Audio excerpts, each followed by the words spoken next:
Magandang araw mga kaibigan. Bigyan natin ngayon ng opinion reaction itong post ng unofficial Ronald Bato de la Rosa Solid Supporters. Okay. Kwento ito sa relo. Si Senator Bato daw may suot na relo na may halagang 360 million pesos. Grabe. Ito cheese story o chismis story. Ang pagtatalo ni Gretchen Barreto at Senator Bato de la Rosa dahil sa relo. Usap-usapan ngayon sa social media ang mga suot na relo ng mga opisyal sa gobyerno. Ngunit isa sa mga talagang pinaka tumatak ay ang naging revelasyon ni Gretchen Barreto laban kay Senator Ronald Bato de la Rosa. Okay. Hindi ko pa na-meet si Senator Bato. Kailang sinusundan ko ang mga post niya. Simpleng buhay lang itong general, itong senador na ito. Yun ang tingin ko sa kanya. Simple lifestyle. May kuprahan pa nga siya eh. Tapos mamalingki, mag-isa lang sa napakasimpleng tao ito. Nag-umpisa ang isyo matapos kumalat sa social media na mayroong suot si Bato na relong nagkakahalaga ng 360 million pesos. 9 digits, tama ba? 9. O 3.6. Sandali. 36000.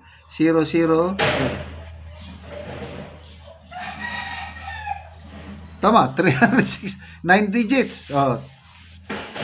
Ngunit, ayon kay Bato, tig 14,000 lamang na relo ang kanyang suot na isang modified Seiko watch na kamukha ng Patek Philippe Tiffany Blue.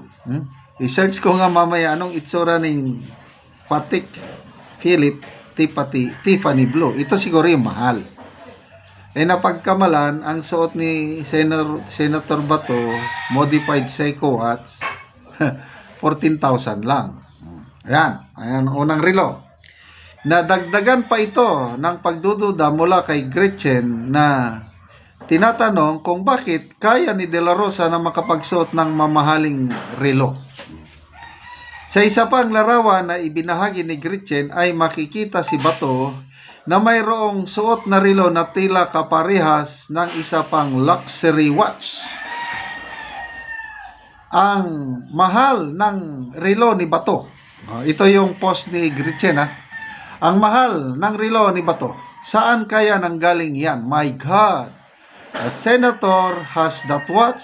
Oh my gosh! Ani Gretchen. Ngunit, ayon naman sa mambabatas ay nasa 85,000 pesos lamang ang 85,000 pesos lamang ang halaga ng nasabing relo. Okay. Ano ba itong 36000? 360,000 pala, hindi 360 million. 9 digits. Okay, 85,000 lang ang halaga ng isa pang relo. Okay, sagot naman ni Senator Bato. Pagbigyan mo naman akong bumili ng 85K worth na Tag Heuer na relo as a gift to myself after serving my country and the Filipino people. So, may ipinakitang relo. Yan na bang itsura ng mga Patek at saka Tag Heuer? Yan ang mga pinagdududahan na mamahaling relo. Okay. So, ulitin ko. Kung yung 85,000 lang, kaya naman, senador siya, tapos may pension pa. Alam ko, magkano ang pension ng 4-star general? Kasi ako, ang pension ko 2-star. Ang kanya 4-star. So, mas mataas ang iyang pensyon. Alam ko. Kung 85,000 naman, kaya.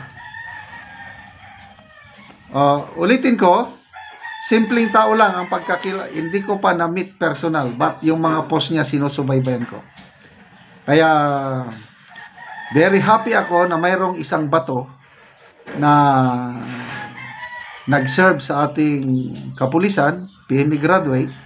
Nasa kanya yung courage, loyalty, integrity, nakikita ko dito kay Senator Bato.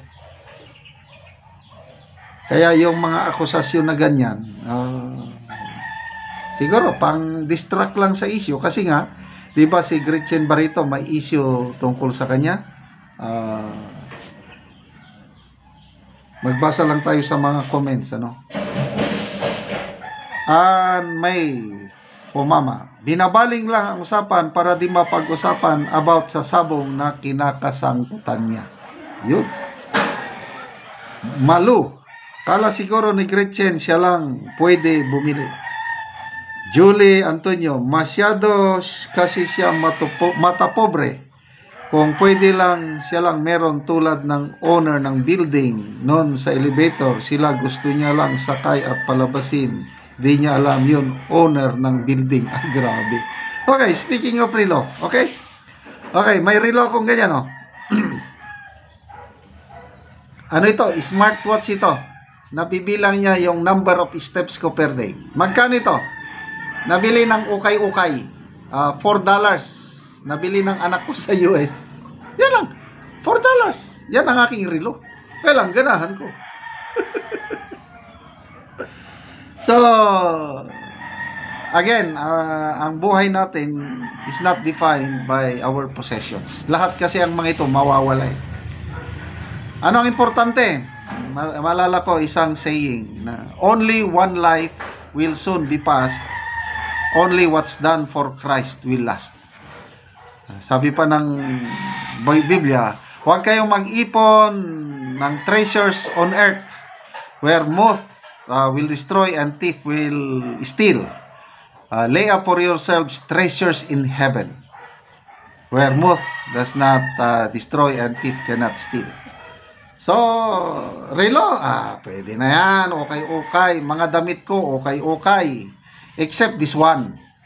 Ito, regalo ito ni DG Bantag. Kumusta na kaya si DG Bantag? Karamihan gamit ko, okay. Yan lang, simpleng buhay lang. And I believe, ganyan si Senator Bato. Saludo tayo sa ating minamahal na Senator Bato. Salamat mga kaibigan sa inyong pagsubaybay sa ating channel. Nakakatulong kayo ng malaki sa tribong Talandig ng Bukidnon. Dahil ang sweldo natin ay ginagamit natin pantulong sa tribong Talandig ng Bukidnon. Namimigay tayo ngayon ng mga libreng yero at pako para makapagpatayo ng mas maayos na tirahan ang tribong Talandig. Panoorin nyo ang video na ito. Karon mo na ni siya yero ipangatag sa mga tao. Opat ito. Oh, dawan ito. Ay, mga kuwan sino kayo?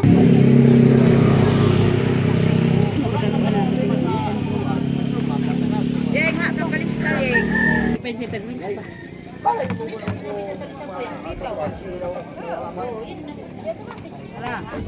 Kita na si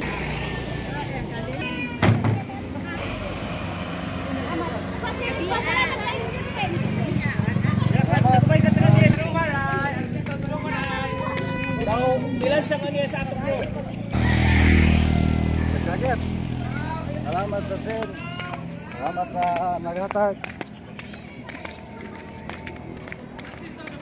Salamat sa sen.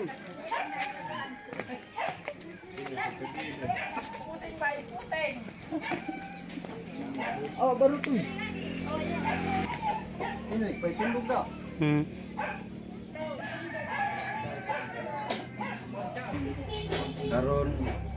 Karon niya ako nagpuyo sa balay sa akong mama. Siya ang natagan sin. Ang imong mama ang nauna natagaan og sin. So diri lang kasi nakigpuyo. So karon nagpatindog na kag bagong balay so natagaan na ka karon og yero. Oo, so atong tan-awon ang imong bagong balay. So, muna ni ang iyang gipatindog nga bagong balay. Kay nakigpuyo lang ni siya si ang mama. Salamat sa Ginoo. Salamat sa nagatan-aw karon makatop na gid ko. Oo. So na kay bagong balay. Sige, salamat.